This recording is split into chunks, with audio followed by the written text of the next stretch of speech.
in Maiduguri, northeast Nigeria. An increase in the number of patients with kidney diseases in homes and hospital wards has become unprecedented. Many people, cutting across ages and genders, continue to die from renal failure. Arise correspondent Sani Adamu has more.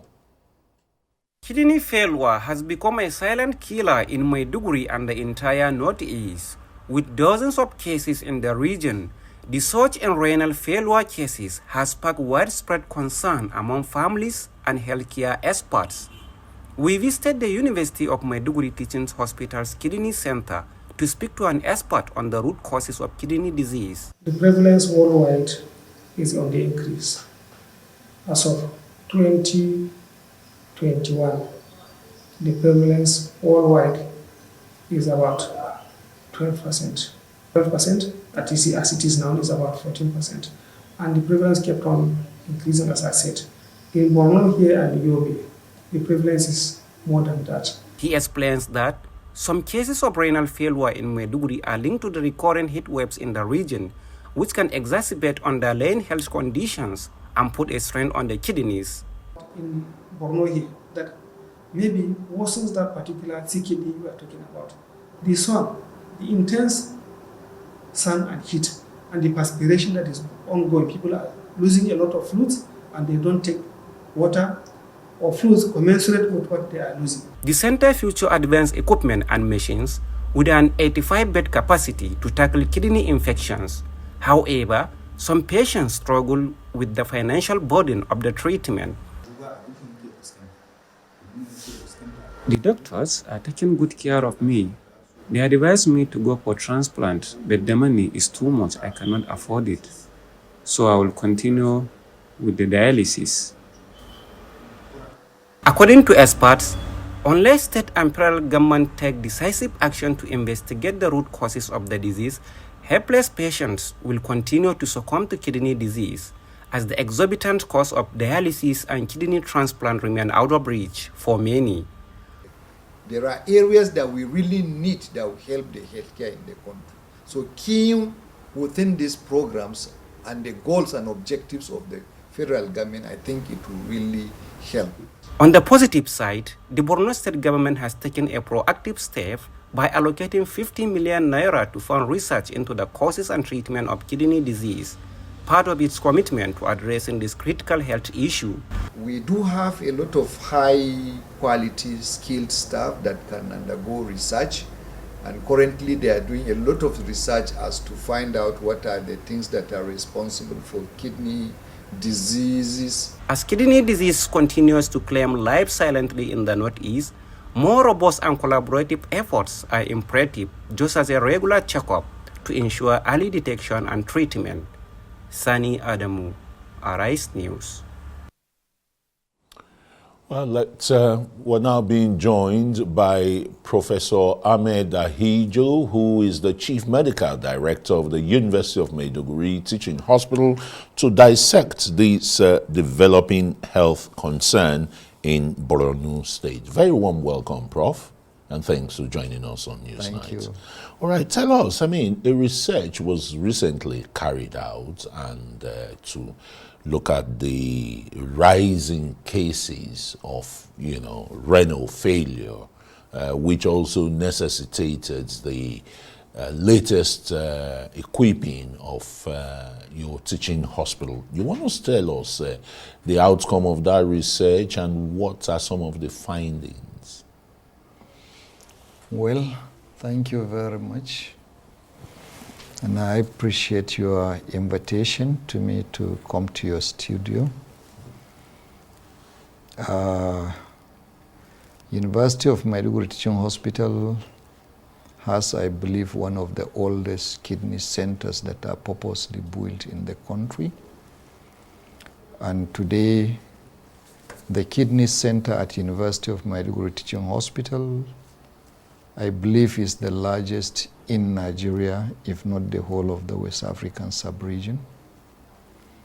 It has 85-bed capacity with 4 operating theaters, and over 20 dialysis machines. We have endoscopic urologic procedures for minimally invasive image-guided procedures. We do have lithotripsy machines for crushing of stones. We do have apheresis machines for separation of plasma and cells and other activities. We do have the very not so common HLA typing laboratory for tissue typing. And the center, I believe, coupled with other support departments in the hospital, give one of the best services. The challenges of renal diseases in Maiduguri and the Northeast at large. One, we have to look at the current challenges of change in lifestyle that is obtainable across the globe. If you look at the incidence of diabetes, incidence of hypertension across not only restricted to the Northeast or Borno State, it is on rise. And is so common, the incidence or the prevalence of renal diseases among diabetics. That's diabetic nephropathy. And hypertensive renal diseases, everybody knows that very clear. So we have that at the background. And of your report. At the background of the society. Yeah. Now we're looking at the society before coming to the research. Okay. Now, in addition, then we have to look at what are the peculiar things to Maiduguri in addition to the normal renal diseases that affect patients. One is the weather. Hydration status of the patient or of the people affects the renal function. If somebody is well hydrated by taking a lot of fluids, minimum perspiration, then you are likely to have a very good renal function. But in a situation where there is dehydration as a result of high temperature, it means there is likely to be going to be a renal challenge.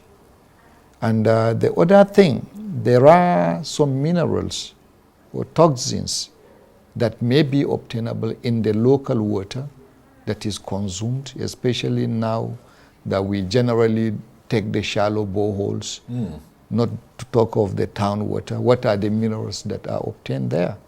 So there are so many things to be investigated in looking at patients that have renal diseases. We're talking about causes of renal diseases, which may be inherited, that's congenital causes or acquired causes. So now a concern was raised by the community. And people see these things day and night. One, because there is increased awareness. Before then, there is no renal center. And diseases can kill people without knowing even it's a renal disease. So now with the coming of facilities on ground, people go to the hospital and they know that they have kidney diseases. So the awareness of kidney disease diagnosis has increased. And the diagnostic capacity has also increased because we have more doctors. Because I was going to ask, which is very critical. We have more doctors. Yeah. We have more imaging modalities. We have more laboratory facilities now.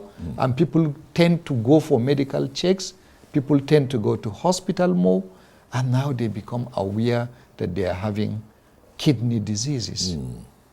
So our team of experts, headed by Professor Umate, they took as a challenge, sponsored by the Borno State government. They have done the preliminary research and they're moving into phase 2 of that research. So the phase 1 have indicated there is damage to the kidney tissues of the patient, more of the interstitial type. Okay.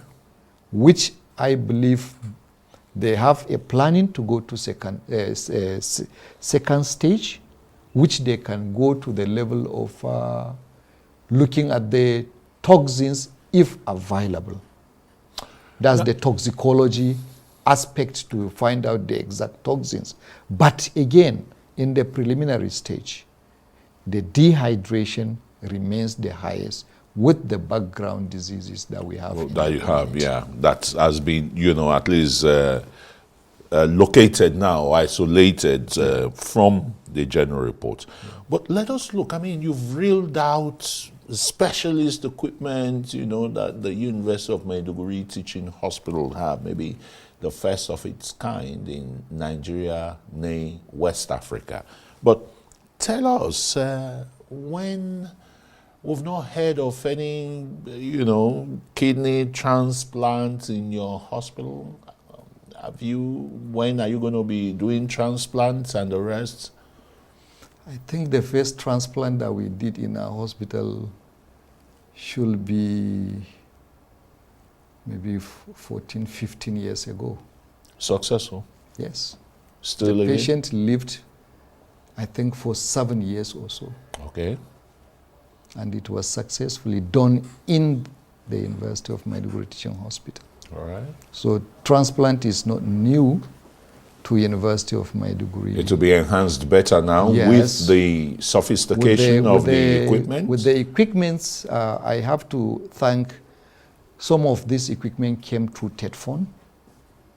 There is inter-agency collaboration that TETFON, they train the doctors through the teaching hospital, so they came through the university to provide facilities, since the teaching hospital is the laboratory for training of doctors. Mm-hmm. So they funded most of the equipment that we have today. And also a good news from what you said, the federal government is also coming up with a program to supply consumables to the selected kidney centers across the country as a form of palliation. I think the program will soon take off, but I think we are one of those that will benefit from that federal government. We have to commend the federal government for coming with such an initiative. It will really bring down the cost of dialysis, which is really very costly. Yeah. Virtually 2 to 3 times in a week, and it's not a permanent solution. At the end of the day, one have to go for the transplant to avoid constant dialysis, which is very expensive and difficult. What makes it very expensive? Blood transfusion, yes, I know. You don't get blood donors easily in the state. Volunteers don't come up, no blood bank. No. It's not the blood, it's not blood donation, it's the consumables. The consumables, yeah. Okay. For our hospital, we realize that it's very expensive to say you have a package. So we have shops within the kidney center, you go and buy your consumables, you pay us just 2,000. Okay. That's when you see the real picture. When they say bring 30,000 for dialysis, you feel that the hospital is getting that money. Mm. But what we get from giving you dialysis 4 hours, sometimes there is no electricity, you have to power a generator, and a session is about 4 hours. Mm. It's just 2,000 we charge. Mm. So the consumables are the challenge. Almost all of it you import into the country for dialysis. All right, let's move to another area. Fantastic job you're doing there, and that obviously made it that your hospital, the University of Maiduguri Teaching Hospital, was recently awarded the best tertiary health institution in Nigeria. What would you say? They have said it. What will I say? Well, I am not the one that awarded university. No, let's look at the overall, health services you give at that level, at the tertiary level. First, I think is worth noting that we are the largest hospital in Nigeria currently. We are 1,305 bed capacity. There is no hospital in Nigeria that is up to this size. So, And you have the staff strength? well, Doctors, nurses, with the emigration of Nigerian health professionals? well, you ask a question. Let me land. Go on. The largest hospital, it comes with so many things along the way. We decided to move, in addition to the conventional department system, into center system.